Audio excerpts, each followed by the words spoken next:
ربیع الاول کے مہینے کی مناسبت سے آپ کے سامنے سرور کونین جناب محمد رسول اللہ صلی اللہ علیہ وسلم کی سیرت طیبہ کے وہ عنوانات اور وہ مضامین رکھے جا رہے ہیں کہ جو ہمارے معاشرے سے یکسر اٹھ چکے ہیں۔ انہی مضامین میں سے یہ جو مضمون چل رہا ہے کہ معاشرے کے بے بس اور بے کس افراد سے حضور کی کامل درجے کی شفقت اور محبت، معاشرے کے کمزور طبقے میں سے ایک طبقہ یتیموں اور بیواؤں کا بھی ہوتا ہے۔ آپ صلی اللہ علیہ وسلم کی بعثت مبارکہ سے پہلے معاشرے کی جو کیفیت تھی وہ ان آیات سے واضح ہوتی ہے۔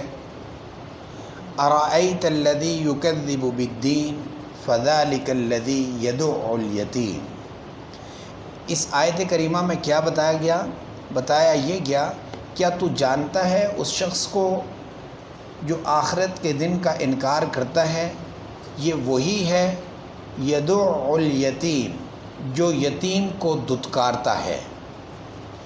آپ صلی اللہ علیہ وسلم کی بعثت مبارکہ سے پہلے معاشرے میں بد امنی کا سیلاب تھا۔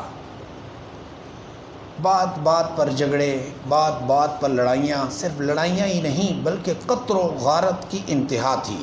اس پر فخر کرتے تھے کہ ہم نے اتنے قتل کیے ہیں، ہم نے اتنے قتل کیے ہیں۔ ظاہر ہے جو قتل ہوتا تھا تو وہ بندہ ہی ہوتا، اور اس کے پیچھے جو بچ جاتے وہ یتیم، ان کے ساتھ جو حشر ہوتا تھا معاشرے میں وہ الامان والحفیظ ایسی کیفیت ہوا کرتی تھی کہ اس کے قریبی رشتہ دار ہی اس کے سارے اموال پر، ظاہر ہے قانون تو تھا نہیں، سارے اموال پر قبضہ جما کر کے اس کو بالکل محروم کر دیتے۔ بیواؤں کے ساتھ یہ رویہ ہوتا کہ یہودیوں کے ہاں تو یہ تھا کہ جو کسی بھائی کی بیوہ پیچھے بچ جاتی تو وہ دوسرے بھائی کے لیے میراث میں چلی جاتی۔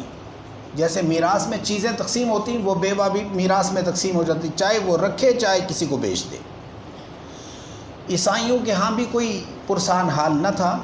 ایسی کیفیت میں حضور نبی کریم صلی اللہ علیہ وسلم جب تشریف لائے تو آپ بھی یتیم، نہ صرف یتیم بلکہ در یتیم۔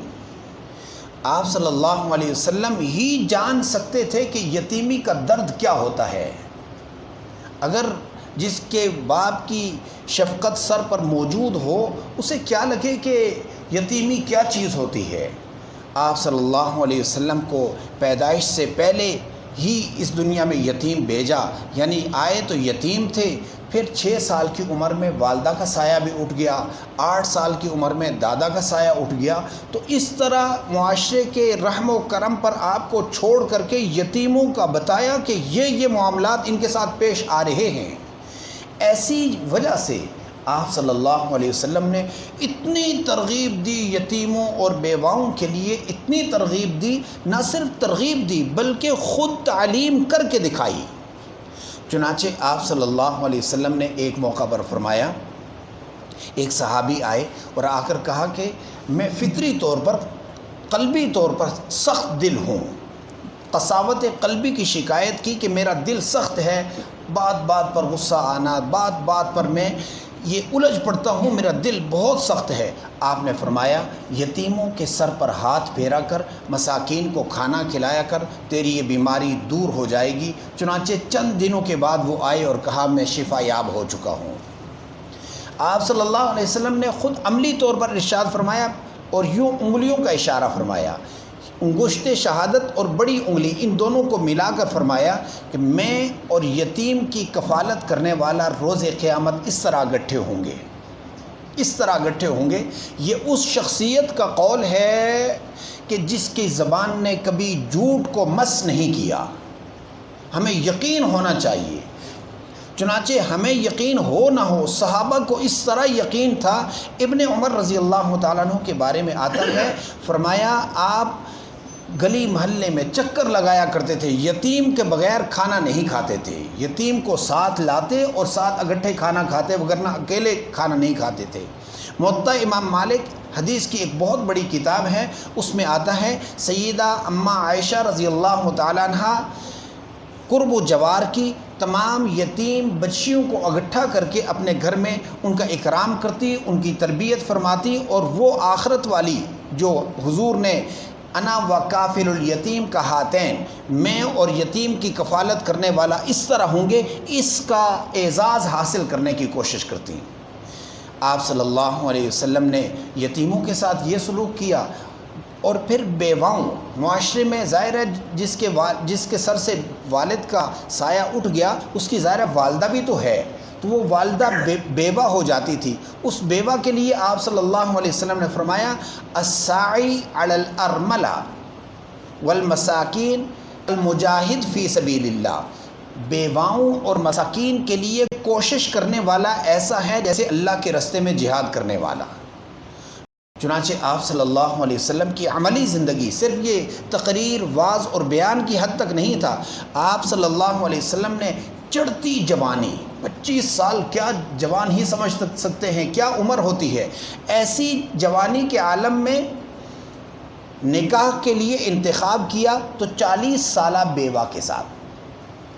سیدہ اماں خدیجہ الکبریٰ رضی اللہ تعالیٰ عنہ کی عمر 40 سال، حضور کی عمر 25 سال ہے۔ اپنی عملی زندگی سے بتلایا کہ بیوہ کو معاشرے کا حصہ بنانا ہے، چنانچہ آپ صلی اللہ علیہ وسلم نے ان کے ساتھ 25 سال گزارے۔